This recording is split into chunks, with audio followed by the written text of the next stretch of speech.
How's it going, guys? Hope you're well, hope you're safe.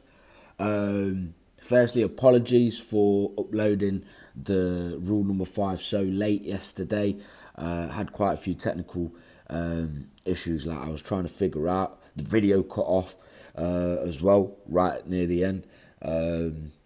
But hopefully I've figured stuff out and that won't be happening today. So, welcome back to the rules of thinking with Richard Templar.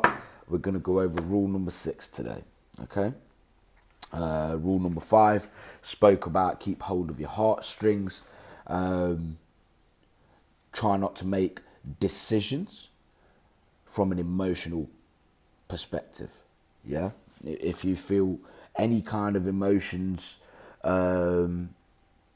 overwhelming you, whether they're positive emotions or negative emotions, yeah?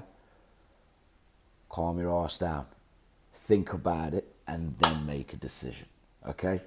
And the reason I said positive emotions as well, because I'm sure we've all been guilty of just getting overly excited or hyped up about something and decided to spend an extra amount of money that we probably necessarily shouldn't have spent. Do you get what I mean?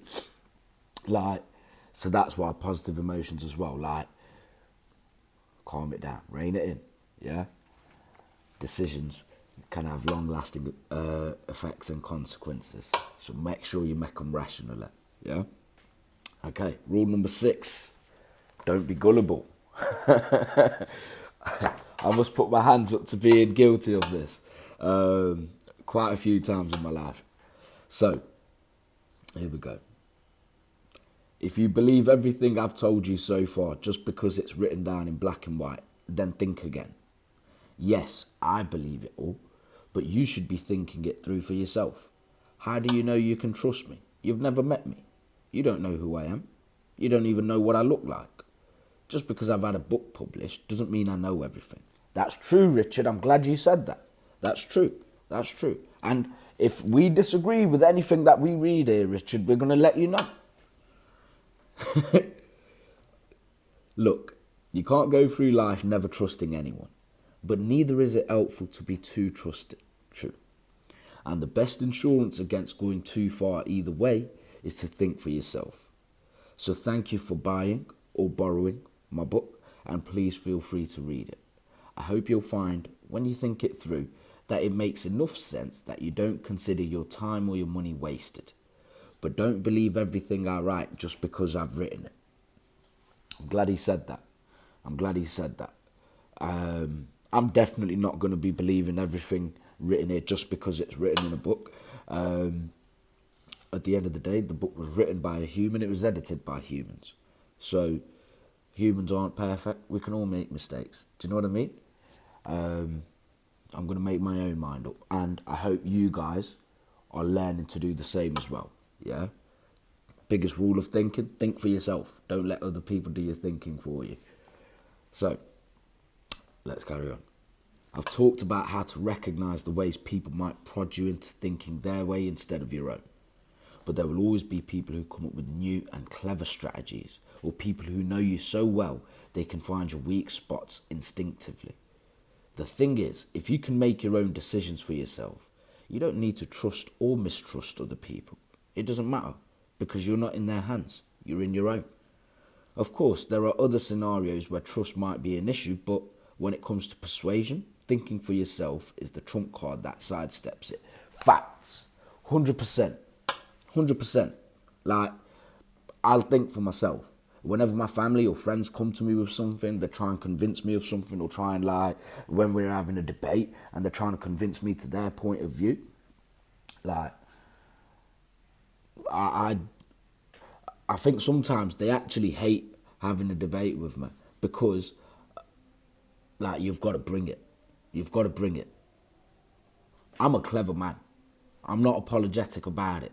And I've been so fortunate in my life to have come across so many different people from so many different walks of life and cultures and perspectives and levels of experience that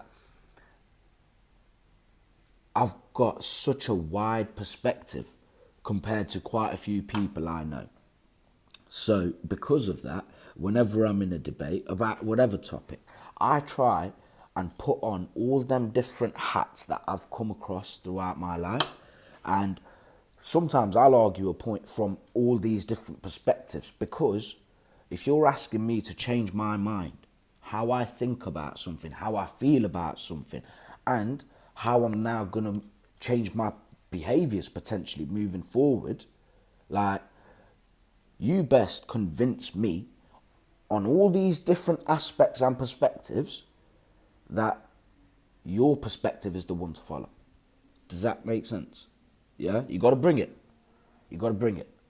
Okay? So, one way to avoid being gullible is to always give yourself time to think, since thinking is the solution.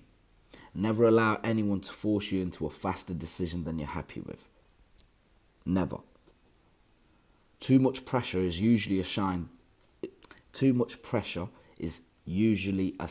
that they're worried you'll change your mind if you have time to think. You know those special one-day only offers, sign your name here today and you'll get a big discount or a free thing. My absolute rule is that I never trust that kind of offer, and I rarely trust the assertion that the offer won't still be there if I go back tomorrow. I never trust a bargain either until I've thought it through. If I want the thing anyway, it's just a bonus that it's so well priced. If I don't really want it, even a few pence for it would be a few pence wasted. Damn straight. Don't just buy things because they're on sale or on offer. Do you actually need it? Yeah? Start thinking about how you're spending your money. Yeah? Oh, one other thing to think about. Charities. While largely worthy causes, do know every trick in the book when it comes to getting money off you. And their armoury also includes guilt, whether overt or implied.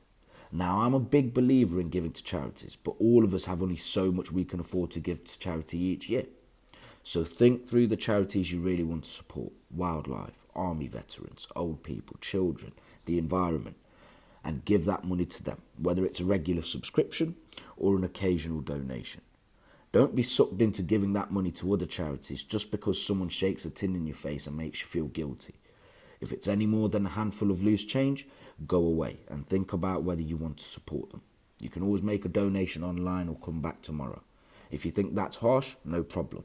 At least you're thinking. Go on then, Richard. Go on then, Richard. I like this one. It's your best rule yet.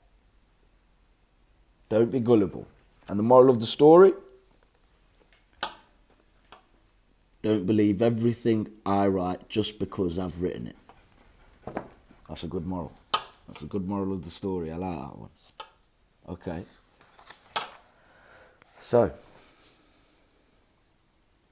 let me know your thoughts in the comment section below. As always, if there's any words or sentences, etc., that you struggle to understand, then make a note of them, pipe up, and I'll do my best to help clarify. Okay? Thank you very much for watching.